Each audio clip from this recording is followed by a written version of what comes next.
বিসমিল্লাহির রহমানির রহিম। হযরত আবু মুসা আশআরী রাদিয়াল্লাহু আনহু রাসূলুল্লাহ সাল্লাল্লাহু আলাইহি ওয়াসাল্লাম বলিয়েছেন, আল্লাহ আমাকে যে হেদায়েত ও ইলম সহ প্রেরণ করিয়াছেন, উহার উদাহরণ কোনো ভূমিতে বর্ষিত বৃষ্টির ন্যায়।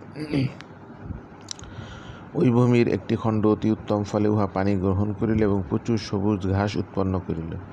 ওই ভূমির অন্য একটি খণ্ড ছিল, যাহা পানি ধারণ করিয়া রাখিল, ফলে আল্লাহ উহা দ্বারা মানুষের কল্যাণ করিলে, আর মানুষ উহা হইতে পান করিল এবং গবাদি পশুকে পান করিল এবং চাষাবাদ করিল। বৃষ্টির কিছু অংশ অন্য এক ভূখণ্ডে পৌঁছিল, যাহা ঊষর পানীয় ধারণ করে না, ফসল উৎপন্ন করে না। ইহা ওই লোকের উদাহরণ, যে আল্লাহর দিন সম্পর্কে জ্ঞান অর্জন করিয়াছে এবং আল্লাহ আমাকে যাহা কিছু প্রেরণ করিয়াছেন, উহা তাহার কল্যাণ করিয়াছে, ফলে সে শিক্ষা লাভ করিল এবং শিক্ষা দান করিল। এবং ওই লোকের উদাহরণ, যে উহার প্রতি মাথা তুলিল না, এবং ওই ব্যক্তির উদাহরণ, যে আল্লাহর প্রেরিত হেদায়েত কবুল করিল না।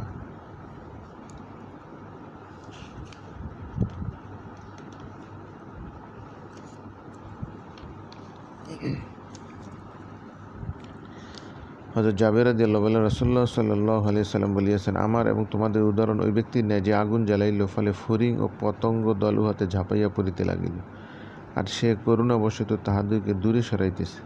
তদ্রূপ আমিও আগুন হইতে রক্ষা করিবার জন্য তোমাদের কোমর ধরিয়া আছি, অথচ তোমরা আমার হাত ফসকাইয়া যাইতেছ। মুসলিম শরীফ।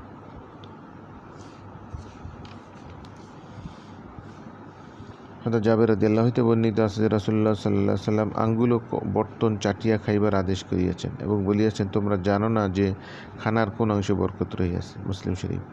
মুসলিম শরীফের অন্য বর্ণনা আছে, তোমাদের কাহারও হাত হইতে লোকমা যদি পড়িয়া যায়, তবে সে যেন উহা তুলিয়া লয় এবং উহার সহিত লাগিয়া থাকা ময়লা পরিষ্কার করে উহা খাইয়া ফেলে, শয়তানের জন্য যেন ছাড়িয়া না দেয়, আর আঙ্গুলগুলি মুছিয়া না খাওয়া পর্যন্ত যেন রুমাল দ্বারা হাত না মুছে, কেননা সে জানে না যে তাহার খাবারের কোন অংশে বরকত রহিয়াছে।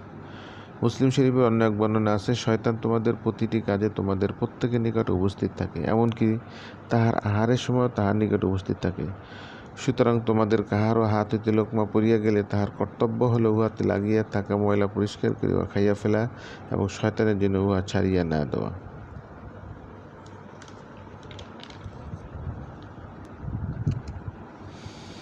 হযরত ইবনে আব্বাস রাদিয়াল্লাহু আনহু একবার রাসূলুল্লাহ সাল্লাল্লাহু আলাইহি ওয়াসাল্লাম আমাদের মাঝে উপদেশ দিলেন। তিনি বললেন, হে লোক সকল, পুনরুত্থানের পর তোমাদেরকে নগ্ন পদ, নগ্ন দেহ ও খতনাহীন অবস্থায় আল্লাহ তাআলার সম্মুখে সমবেত করা হইবে।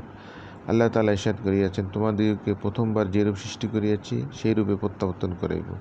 ইহা আমার প্রতিশ্রুতি, অবশ্যই আমি আমার প্রতিশ্রুতি পূর্ণ করিব। শুনিয়া রাখো, কিয়ামতের দিন সর্বপ্রথম যাহাকে বস্ত্রাবৃত করা হইবে, তিনি হলেন ইব্রাহিম আলাইহিস সালাম।